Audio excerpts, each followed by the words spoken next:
মা বলো, আজকে রোববার, আজকে আবার বৃষ্টি সকাল থেকে, বেরোতে পারলাম না, আমাদের ডাক্তারের কাছে যাওয়ার কথা ছিল।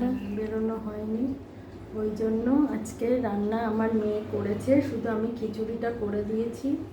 ওই জন্য আমাকে রেস্ট দিয়েছে, ওই রান্না করেছে সব ইন্ডাকশানে। এই যে এখানে রয়েছে খিচুড়ি, ভুনা খিচুড়ি বলে না, মুসুরির ডাল পেঁয়াজ দিয়ে করেছি। চালটাও খুব ভালো, চালটা তো বাসমতি চাল, দাম খুব ভালো ভালো।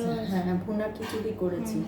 আর আমার মেয়ে এখানে করেছে হচ্ছে এই যে ডিমের অমলেট করেছে 3 জনের, এখানে ব্যাগ পাঁপড় ভাজা করেছে, এখানে পেঁয়াজি বানিয়েছে।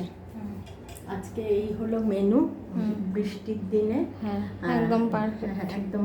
হ্যাঁ, যদি ভালো লেগে থাকে তাহলে অবশ্যই আমাকে বেশি বেশি করে লাইক শেয়ার কমেন্ট করো আর সাবস্ক্রাইব করো, আমার পাশে থেকো।